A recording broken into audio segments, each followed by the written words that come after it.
Hello everyone, my name is Kelsey Broenhoff and I am an occupational safety consultant with the Wisconsin Safety and Health Consultation Program. Today we will cover bandsaw safety.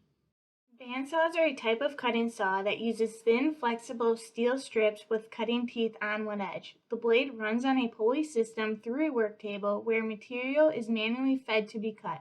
Bandsaws are typically found in a manufacturing setting to cut stock such as metal, wood, or plastic, but can also be found in food processing facilities to cut meat and poultry. There are two types of bandsaws, horizontal and vertical, which are named for their respective cutting blade positions.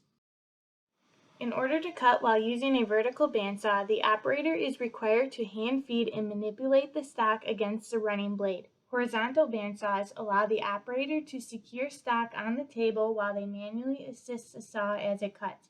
Potential hazards exist if the operator comes into contact with the saw blade or is exposed to rotating components of the power transmission apparatus. As a result, many serious injuries have occurred when working with bandsaws due to improper guarding of the equipment. The most common injury while working with bandsaws is caused by contact with the running saw blade. Serious cuts or amputations can occur because the operator's hands may come close to the blade during cutting, and bandsaws cannot be completely guarded. Areas of concern include the unused portion of the saw blade. For vertical bandsaws, this includes the portion of the blade below the working table, as well as the blade at the point of operation above the material being cut. The unused portion of the blade on horizontal bandsaws can be found on both the right and left-hand side between the saw guide and wheel guards. OSHA requirements for saw blade guarding on bandsaws can be found under Subpart O, Machinery and Machine Guarding. 1910-212 is the general machine guarding standard, where 212A1 would be cited for exposed non-working portions of the blade. 1910-213 is the vertical or more specific standard used for woodworking equipment, where 213I1 would be cited. In order to eliminate this hazard, all portions of the saw blade must be enclosed or guarded except at the point of operation. For vertical bandsaws, install an adjustable guard for the portion of the blade above the sliding guide roll so that it raises and lowers with the guide. Properly adjust the blade guide to fit the thickness of the stock being cut. For horizontal bandsaws, two adjustable guards are typically required to ensure the unused portions of the blade is properly guarded on both the right and left-hand sides of the saw guides.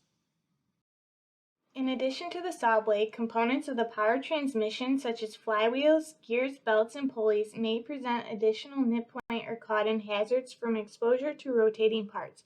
Components may grip clothing or otherwise force a body part into a dangerous location if left unguarded, resulting in serious injury.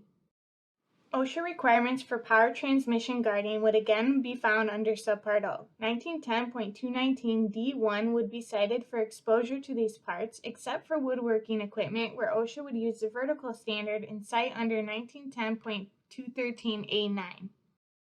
To eliminate this hazard, provide guarding around the flywheel and other power transmission components and ensure it is fully enclosed. Guarding can be made of solid material, wire mesh, or perforated metal.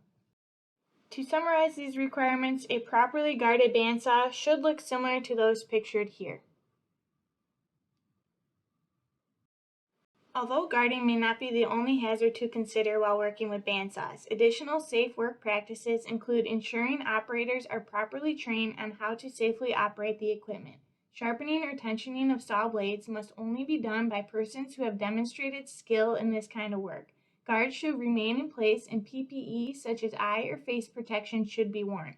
In addition, the area around the machine should be kept free of obstructions and slippery surfaces. More information on bandsaws can be found under 1910-212 or 213, as well as ANSI B11.10. OSHA has informational material on their website, including a machine guarding e-tool and various publications on machinery